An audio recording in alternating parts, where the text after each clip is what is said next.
সংবাদ প্রবাহ বার্তা সদা সত্যতা ও নিরপেক্ষতার সাথে চলে। রথযাত্রা লোকারণ্য মহা ধুমধাম, ভক্তেরা লুটায় পথে করিছে প্রণাম। পদ ভাবে আমি দেব, রথ ভাবে আমি, মূর্তি ভাবে আমি দেব, হাসেন অন্তর্যামী। বিশ্বকবি রবীন্দ্রনাথ ঠাকুর বিরচিত এই কালজয়ী পঙ্ক্তিগুলির সাথে কে না অবগত। কবিগুরু তার কবিতায় যে রথযাত্রার কথা উল্লেখ করেছিলেন, সেই রথযাত্রার আছে এক সুদীর্ঘ ইতিহাস। ধর্মীয় ভাবগাম্ভীর্যতা, পুরাণ ও কল্পকাহিনীর মিশেলে যুগ যুগান্তর ব্যাপী বহমান এই সুপ্রসিদ্ধ রথযাত্রা তাই সনাতন হিন্দু ধর্মাবলম্বীদের কাছে চিরন্তন এক ভক্তিপূর্ণ ও আবেগঘন বিষয়।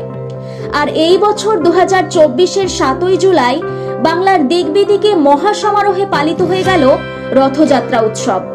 বিশ্বের অনেক হিন্দু এলাকা যেমন নিউ ইয়র্ক, টরেন্টো, লাওস সহ বাংলাদেশের সাভারের ধামরাই, এছাড়া টাঙ্গাইল, ঝিনাইদহ, কুষ্টিয়া, নওগাঁ, দিনাজপুর, নারায়ণগঞ্জ, ব্রাহ্মণবাড়িয়া, চট্টগ্রাম ইত্যাদি জেলাতে বড় করে পালিত হয় রথযাত্রা। এছাড়া হুগলির মাহেশের রথযাত্রার ঐতিহ্য ও বহমানতার সাথে পরিচিত সকলে। হুগলির মাহেশে পালিত এই রথ উৎসব প্রতি বছরের ন্যায় এবছরও বিশেষ আড়ম্বরতার সাথে ঢালা ও জনভক্তিতে পালিত হয়ে গেল। মাহেশের রথেও রয়েছে এক বলিষ্ঠ ঐতিহাসিক মাহাত্ম্য। মাহেশের বর্তমান রথটি চালু হয় 1885 সালে। এটির প্রতিষ্ঠাতা শ্যামবাজার বসু পরিবারের তৎকালীন কর্তা কৃষ্ণচন্দ্র বসু। শ্রীরামপুরের মাহেশ জগন্নাথ দেবের মূল মন্দির থেকে মাহেশ গুন্ডিচা মন্দির অব্দি জগন্নাথ, বলরাম ও সুভদ্রার 50 ফুট উচ্চতা সম্পন্ন রথটি টেনে নিয়ে যাওয়া হয় ও উল্টো রথের দিন আবার রথটিকে জগন্নাথ মন্দিরে ফিরিয়ে আনা হয়। মাহেশের এই রথযাত্রা ভারতের দ্বিতীয় প্রাচীনতম ও বাংলার প্রাচীনতম রথযাত্রা উৎসব। রথকে কেন্দ্র করে উক্ত দিনে বিভিন্ন স্থানে চমৎকার মেলা বসে। এই দিন বিভিন্ন শুকনো খাবার যেমন খই, মুড়ি, মুড়কি, চিড়ে ভাজা, এছাড়া জিলাপি, পাঁপড় ভাজা, আমিত্তি প্রভৃতি খাদ্যদ্রব্য ও হাতে তৈরি মাটির হাঁড়ি, পাতিল, পুতুল, কাপড়ের পুতুল, বাচ্চাদের খেলনা, তৈজসপত্র, কাঠের সামগ্রী নিয়ে বসেন বিক্রেতারা। এই গেল রথ উৎসব পালিত বিভিন্ন হিন্দু এলাকার উৎসব আবহ। কিন্তু যাকে ঘিরে এই আধ্যাত্মিক ও উৎসব মুখর উদ্দীপনা, সেই রথযাত্রার ইতিহাসে রয়েছে সুদীর্ঘ এক পৌরাণিক প্রেক্ষাপট।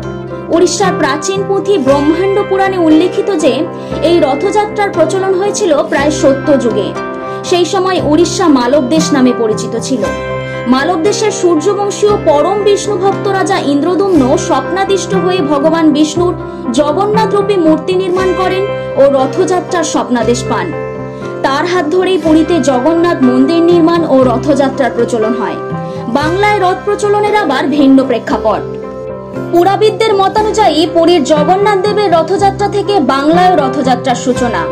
চৈতন্য মহাপ্রভু নীলাচল থেকে এই ধারাটি বাংলায় নিয়ে আসেন। বর্তমানে বাংলার বহু জায়গাতেই এই রথযাত্রা অত্যন্ত জনপ্রিয়। এটি পালিত হয়ে থাকে বাংলা আষাঢ় মাসের শুক্লপক্ষের দ্বিতীয়া তিথিতে। কথিত আছে এই দিন জগন্নাথ দাদা বলরাম ও বোন সুভদ্রার সাথে গুন্ডিচা মন্দিরে যান। সেখান থেকে 7 দিন পর নিজ মন্দিরে ফিরে আসেন। যাওয়ার দিনটিকে বলে সোজা রথ এবং অনুরূপ পথে নিজ মন্দিরে প্রত্যাবর্তনকে বলে উল্টো রথ। পরপর 3টি সুসজ্জিত রথে চেপে যাত্রা শুরু করেন তারা। গুন্ডিচা মন্দির ভ্রমণকেই আবার অনেকে মাসির বাড়ি যাওয়া বলে মনে করেন। পুরাবিদেরা বলেন রাজা ইন্দ্রদুম্নের স্ত্রী ছিলেন গুন্ডিচা। তবে এ নিয়ে মতবিরোধ রয়েছে পণ্ডিতদের মধ্যে।